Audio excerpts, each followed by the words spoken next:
নিউক্লিয়াসের পরবর্তী যে অংশ আছে নিউক্লিয়াসের স্থায়িত্ব, আমি পয়েন্ট দিচ্ছি না, তোরা পয়েন্ট দিবি। নিউক্লিয়াসের স্থায়িত্ব, দেখ নিউক্লিয়াস স্থায়ী কখন হবে আর স্থায়ী হয় না কেন? নিউক্লিয়াসের ভিতরে কি থাকে বল? প্রোটন থাকে আর নিউট্রন থাকে। কি কি থাকে? প্রোটন আর নিউট্রন। প্রোটনগুলো কি হয় বলতো? প্রোটনগুলো সব প্লাস হয়, এটা জানিস তো সবাই। প্রোটনগুলো কি হয়? প্লাস। আর নিউট্রনের কোনো আধান থাকে না, তাহলে নিউট্রনের আধান তো জিরো। এবার প্লাস প্লাসকে কী করবে বল? বিকর্ষণ করবে, তাহলে এটা ফাটায় বেরিয়ে যাওয়ার চেষ্টা করবে, ফাটার চেষ্টা করবে। কেন ইয়াকে ঠেলবে, ইয়াকে ঠেলবে, ইয়াকে ঠেলবে, সবাইকে ঠেলবে, নিয়ে এটা ফাটে বেরিয়ে যাওয়ার চেষ্টা করবে। কিন্তু ফাটে তো বেরিয়ে যায় না, সবার ক্ষেত্রে বেরিয়ে যায় না, ঠিক আছে? কেন বেরিয়ে যায় না? এইগুলোকে না একটা বল ইয়াকে দিকে সবাইকে বাঁধে রাখে, প্রোটন নিউট্রন সবাইকে একটা বল বাঁধে রাখে। সেই বন্ধনটার নাম নিউক্লিয় বন্ধন শক্তি। দেখ 10 পড়েছিলি, নিউক্লিয় বন্ধন শক্তি। এই নিউক্লিয়নগুলিকে বাঁধে রাখার শক্তি। এবার দেখ, যার যত নিউক্লিয় বন্ধন শক্তি, এইদিকে শুন রে, বাইন্ডিং এনার্জি, বন্ধন শক্তির ইংরেজি নাম হচ্ছে বাইন্ডিং এনার্জি। তাহলে বাইন্ডিং এনার্জি যার যত বেশি, যার যত বেশি, সেই নিউক্লিয়াস তত বেশি স্থায়ী হবে না অস্থায়ী হবে?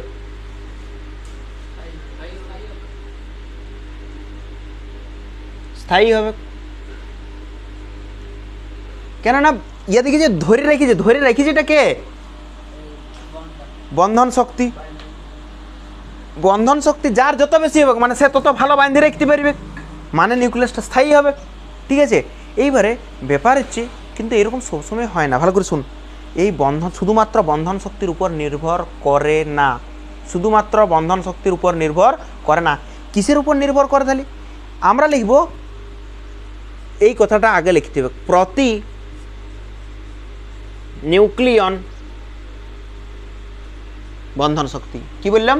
প্রতি নিউক্লিয়ন বন্ধন শক্তি যার যত বেশি, সেই নিউক্লিয়াস তত বেশি স্থায়ী। শুধু মানে আমরা প্রথমে কি বললাম? দেখ, বন্ধন শক্তি যার যত বেশি, সেই নিউক্লিয়াস তত বেশি স্থায়ী। এখন কি করলাম আমরা? প্রতি নিউক্লিয়ন। প্রতি নিউক্লিয়ন মানে কি? প্রতি নিউক্লিয়ন বাইন্ডিং এনার্জি মানে বন্ধন শক্তি। এইটার মানে হচ্ছে বন্ধন শক্তি, বাইন্ডিং এনার্জি মানে বন্ধন শক্তি পার ভর সংখ্যা। এই ভর সংখ্যা মানে কি রে? ভর সংখ্যা মানে প্রোটন সংখ্যা প্লাস নিউট্রন সংখ্যা। দেখ 8 বা 9 হয়তো পড়েছিল কোথাও। ভর সংখ্যা সমান কি?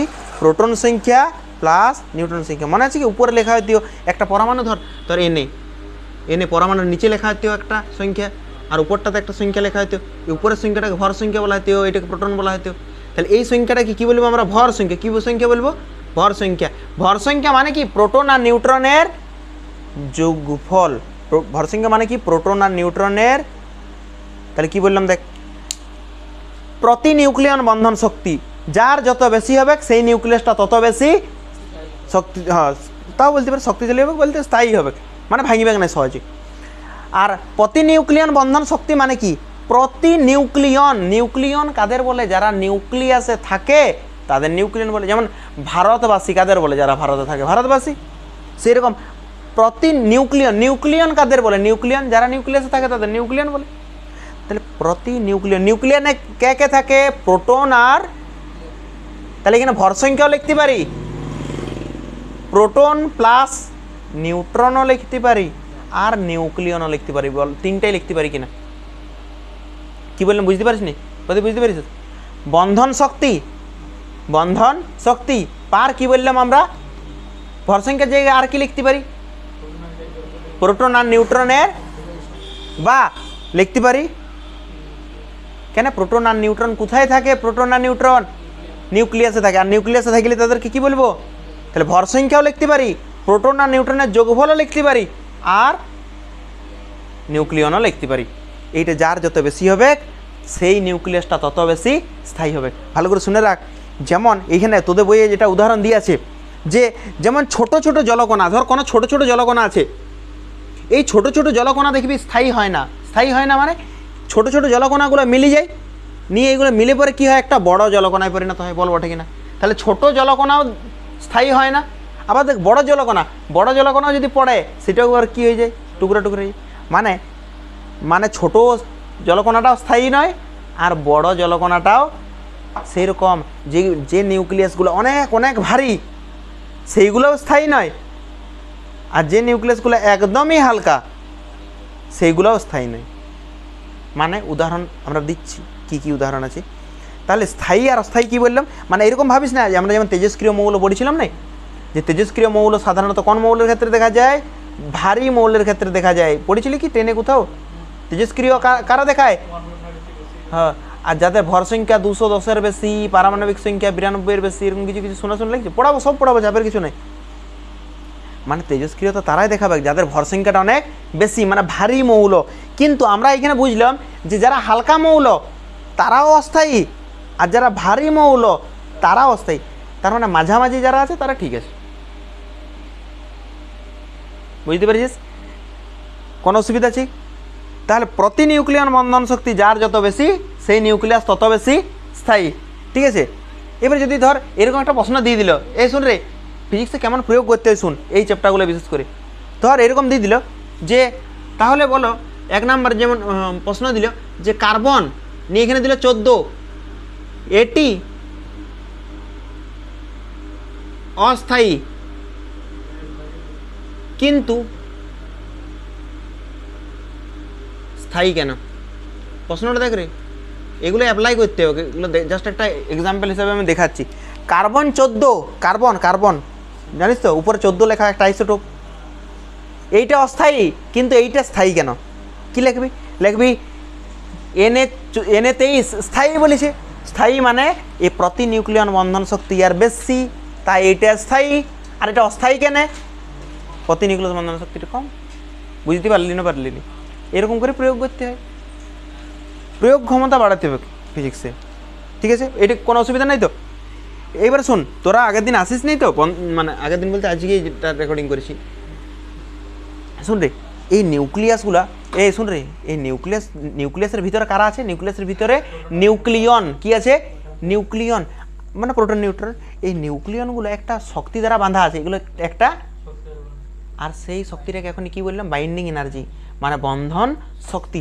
আর এই বন্ধন শক্তি যদি 8 এম মানে মেগা, ই ভি মানে ইলেকট্রন ভোল্ট, কত বললাম? 8 মেগা ইলেকট্রন ভোল্টের বেশি হয়, তাহলে নিউক্লিয়াসটা ভালো স্থায়ী। যদি 8 মেগা ইলেকট্রন ভোল্টের বেশি হয় তাহলে নিউক্লিয়াসটা তত বেশি ভালো স্থায়ী হবে। সব যে স্থায়ী মৌলের নাম শর্টে মনে রাখবি, সব যে যেটা স্থায়ী মৌল তার নাম হচ্ছে এনআই। এনআই মানে নিকেল। নিকেল নিকেল সবচেয়ে স্থায়ী মৌল, সবচেয়ে স্থায়ী। ঠিক আছে? আর নিকেলের বন্ধন শক্তির মান জানিস? বন্ধন শক্তির মানটা হচ্ছে 8.8 MeV। কতর বেশি হলে স্থায়ী হয় ভালোভাবে? একদম 8-এর। আর সবচেয়ে স্থায়ী মৌল কোনটা? নিকেল। নিকেলের বন্ধন শক্তির মান কত? 8.8 MeV মানে মেগা ইলেকট্রন ভোল্ট। এটা সবচেয়ে স্থায়ী মৌল। এইবার একটা এখানে গ্রাফ আছে, দেখবি, বই অনুসারেই পড়াচ্ছি পরপর, হ্যাঁ, ছায়া বইটা অনুসারে পড়াচ্ছি। আর যদি কোনো প্রশ্ন থাকে, ঠিক আছে, বাড়তি, সেগুলো আমরা লেখাই দেবো পরে। ঠিক আছে? যদি কোনো প্রশ্ন হয়তো সাঁতরাই পেলাম বা নতুন এক্সট্রা প্রশ্ন পেলাম, এগুলো লেখাই দেবো। এবার শুন, একটা গ্রাফ আছে দেখবি, ভর সংখ্যার সাথে নিউক্লিয় প্রতি বন্ধন শক্তি। কি বললাম আমরা? ভর সংখ্যার সাথে বন্ধন শক্তি, প্রতি নিউক্লিয়ন বন্ধন শক্তি। এই যে গ্রাফটা আছে, এই গ্রাফটা কিন্তু ভালো করে লক্ষ্য করবি, বিশাল ইম্পর্টেন্ট কিন্তু পরীক্ষার জন্য এটা। ঠিক আছে? এই গ্রাফটা এই দিক বরাবর আছে ভর সংখ্যা, এই দিক বরাবর আছে ভর সংখ্যা। ভর সংখ্যাকে কি দ্বারা লেখা হয় রে? এ দ্বারা। ভর সংখ্যাকে লেখা হয় এ দ্বারা। আর এই দিক বরাবর রেখেছি আমরা প্রতি নিউক্লিয়ন বন্ধন শক্তি। এক্স অক্ষ বরাবর কি রেখেছি? ভর সংখ্যা। ওয়াই অক্ষ বরাবর রেখেছি প্রতি নিউক্লিয়ন বন্ধন শক্তি। এইখানের যে গ্রাফটা আছে একটু ভালো করে লক্ষ্য করবি, দেখবি এইরকম জায়গা থেকে উঠেছে। ঠিক আছে? নিয়ে এরকমভাবে ওঠার পর এত মানে এক্সাক্ট যদি না হয়, ঠিক আছে, তোরা একটু দেখবি। ঠিক আছে?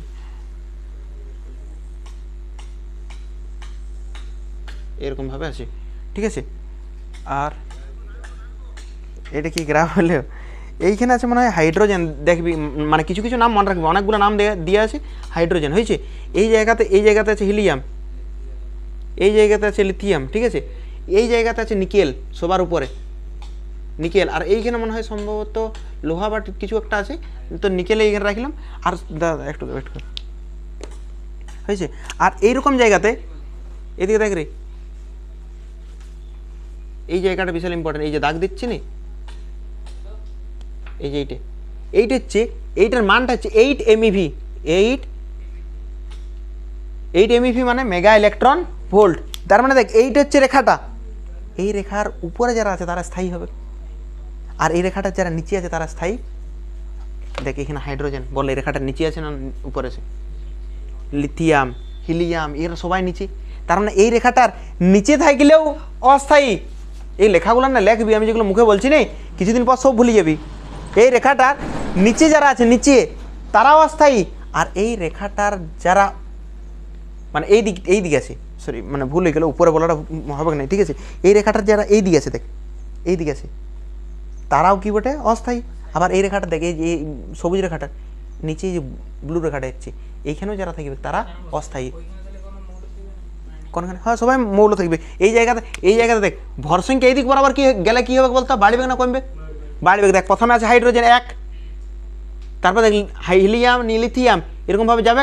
এখানে নিকেল, বাড়তে ভর সংখ্যা এইখানে হবে ইউরেনিয়াম। তাহলে বলতো ভর সংখ্যা বেশি কিনা? তার মানে কোন জায়গাটা স্থায়ী হবে, দেখ স্থায়ী যদি বলতে যাস তাহলে এই জায়গাটা, এই জায়গাটা, এটা পুরোটা স্থায়ী। কেন এটা পুরোটা স্থায়ী বললাম বলতো? এই যে সবুজ রেখাটা কার রেখা? দেখ একটু আগে বললাম না, যাদের বন্ধন শক্তি 8-এর বেশি তারা স্থায়ী। এবার 8-এর বেশি কারা? দেখ এই জায়গাটা 8-এর বেশি, এইটা 8-এর বেশি বটে কি রে? এদিকে দেখ এই জায়গাটা 8-এর বেশি বটে কি? এইটা পুরোটা 8-এর বেশি বটে। আবার দেখ এই দিকের গুলো 8-এর বেশি বটে। তার মানে 8-এর বেশি হলে এইগুলো সব এই জায়গাগুলো স্থায়ী হবে, ঠিক আছে। সবচেয়ে সর্বোচ্চ কে আছে? সর্বোচ্চ স্থানে 8.8 মানে নিকেল সবচেয়ে উপরে আছে, ঠিক আছে। আর এইটুকুই করবি। আর যদি মনে হয় যে আরও 1-2টা মৌল দেখাবো, তো আরও 1-2টা মৌল বাড়তি মনে রাখবি, ঠিক আছে। এইটা হচ্ছে কার সাথে কার গ্রাফ করলাম? ভর সংখ্যার সাথে প্রতি নিউক্লিয়ন বন্ধন শক্তি কতর বেশি হলে স্থায়ী হয়? এইটার বেশি হলে। সবচেয়ে স্থায়ী কোনটা? নিকেল। আর গ্রাফটা মনে রাখবে, এখান থেকে তুলবো এরকম, হ্যাঁ কাটা খোঁচা বার করে এরকম করে দেবো, ঠিক আছে। হ্যাঁ বল, কোনো অসুবিধা আছে? আর এইদিকে ইউরেনিয়ামটা কেন লিখলাম? ইউরেনিয়াম এইদিকে কেন লিখলাম মানে বলতো? এইদিকে বরাবর গেলে ভর সংখ্যা বাড়ে, আর ভর সংখ্যার এই ইউরেনিয়ামের ভর সংখ্যা এখানে মনে হয় এখানে 92 আর এখানে 235, বুঝতে পারছিস তো? সেই জন্য আমাদের এই গ্রাফটা হলো। এই গ্রাফটার পর আছে উদ্বৃত্ত ভর। পরীক্ষায় পড়ে না, একবারও পড়ে নাই। যেগুলো আরও টেকনিক্যাল টার্ম আছে এগুলো একবারও পরীক্ষায় পড়ে নাই, সেগুলো আমরা পরে পড়াই দেবো, যেহেতু ইম্পর্টেন্ট একদমই নয়। তাহলে ফালতু টাইম নষ্ট করে এখন লাভ নেই, ঠিক আছে। এবার শুন, পরেরটা আছে নিউক্লিয়াসের ব্যাসার্ধ। এই শুনবি রে, নিউক্লিয়াসের ব্যাসার্ধ, ঠিক আছে। এই নিউক্লিয়াসের ব্যাসার্ধ, এই শুনবি, শুন এতে দেখ, নিউক্লিয়াসের আমরা ব্যাসার্ধ নির্ণয় করব, ইম্পর্টেন্ট কিন্তু, ঠিক আছে। আর এইটা দিয়ে কিন্তু অঙ্ক অনেক পাবি, আমি বলে দিচ্ছি, এই সূত্রটা দিয়ে অঙ্ক পাবি।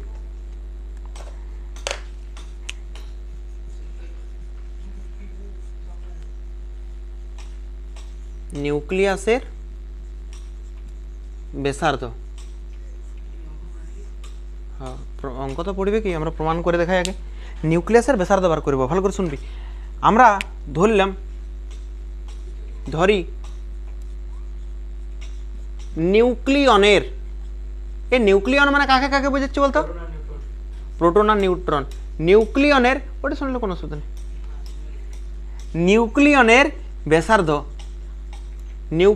ব্যাসার্ধ হচ্ছে স্মল আর নট। এটা কার ব্যাসার্ধ দিলাম? নিউক্লিয়নের ব্যাসার্ধ। ও নিউক্লিয়াস, দুটো আলাদা আলাদা মনে হচ্ছে তো, নাকি কি মনে হচ্ছে?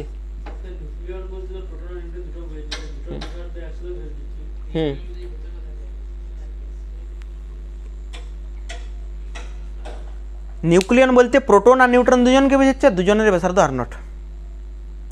ঠিক আছে, বইয়ে প্রোটন আর নিউট্রন লেখা আছে, প্রোটন বা নিউট্রন এখানে লেখা আছে, তাহলে প্রোটন বা নিউট্রন প্রতিবার কেন লিখবো, নিউক্লিয়ন লিখে দিচ্ছি, দুজনের বোঝা যাচ্ছে। তাহলে ধরি নিউক্লিয়নের ব্যাসার্ধ কত, R0, আর নিউক্লিয়াসের ব্যাসার্ধ হচ্ছে R, বড় আর। ঠিক আছে, এইবার শুন, এইবারে আমরা বলতে পারি যে একটা, ভালো করে শুনবি, এইদিকে দেখ রে, নিউক্লিয়নের একটি নিউক্লিয়নের আয়তন কি হবে বল,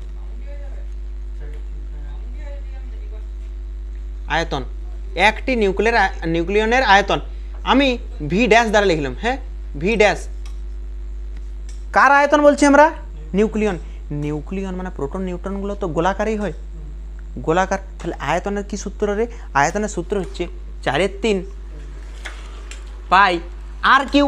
কিন্তু কোন আরটা, এইটা না এইটে, নিউক্লিয়নের করছি, তাহলে স্মল r নট তার কিউব বলতে পারি, কোনো অসুবিধা।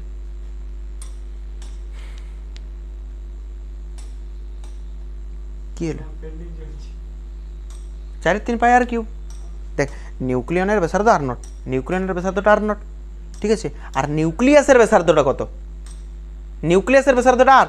এইবার আমরা বলছি এই নিউক্লিয়নটার আয়তন কি, আয়তন, এটা তো গোলক, প্রোটন নিউট্রন এগুলো কি বটে, গোলক। তাহলে গোলকের আয়তন কি হয়, গোলকের আয়তন হচ্ছে 4/3 পাই R3। কোন আটটা, নিউক্লিয়নেরটা আটটা। এইবার শুন, হ্যাঁ হ্যাঁ